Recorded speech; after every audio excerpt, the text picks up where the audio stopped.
North Texas की चमक धमक भरी दुनिया में सिद्धार्थ उर्फ सैमी मुखर्जी और उनकी पत्नी सुनीता मुखर्जी एक जाना पहचाना नाम थे। अपनी बॉलीवुड स्टाइल की परफॉर्मेंस, शानदार पार्टियों और भारतीय समुदाय में सक्रियता के लिए मशहूर ये जोड़ा अब सुर्खियों में है। लेकिन वजह उनकी प्रतिभा नहीं बल्कि एक चौंकाने वाला $4 मिलियन यानी कि लगभग 33 करोड़ का रियल एस्टेट फ्रॉड है। 100 से ज्यादा लोगों को ठगने के आरोप में यह दंपत्ति अब US immigration and customs enforcement यानी कि आईसीई की हिरासत में है। आइए सनसनीखेज कहानी को आसान तरीके से समझते हैं कि कैसे ये चमकदार जोड़ा धोखे की दुनिया में फंस गया और क्या है इस घोटाले की पूरी कहानी। नमस्कार, मैं उत्कर्ष प्रताप सिंह और आप देख रहे हैं TV9 भारतवर्ष। सैमी और सुनीता मुखर्जी टेक्सास के प्लानो शहर में भारतीय अमेरिकी समुदाय के सितारे थे।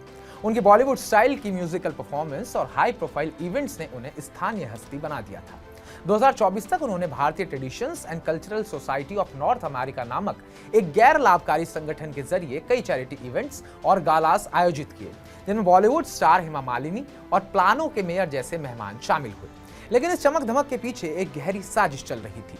जांचकर्ताओं के अनुसार इस दंपत्ति ने 100 से ज्यादा लोगों को फर्जी रियल एस्टेट डील्स में निवेश करने के लिए लुभाया। वे निवेशकों को उच्च रिटर्न का वादा करते थे और डलास हाउसिंग अथॉरिटी के नाम पर फर्जी रिमॉडलिंग कॉन्ट्रैक्ट्स और इनवॉइस जैसे विश्वसनीय दिखने वाले दस्तावेज दिखाते थे। लेकिन सच्चाई ये थी कि ये प्रोजेक्ट्स कभी अस्तित्व में थे ही नहीं। जब निवेशकों के डिविडेंड चेक बाउंस होने लगे तब इस धोखाधड़ी का पर्दाफाश हुआ।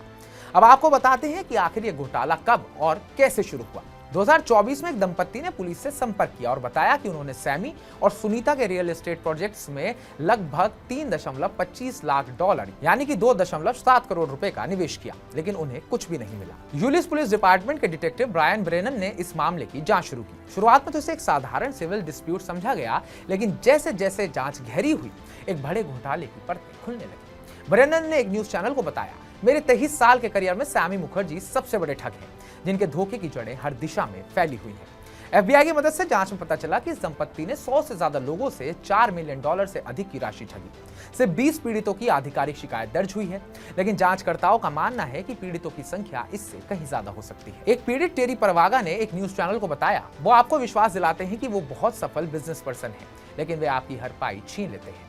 मुखर्जी दंपत्ति पर सिर्फ रियल एस्टेट फ्रॉड का आरोप नहीं है, उन्होंने बुजुर्गों को डराने वाली धमकी भरे ईमेल भेजे, जिसमें कहा गया कि अगर उन्होंने तुरंत पैसे नहीं दिए तो उन्हें गिरफ्तार कर लिया जाएगा।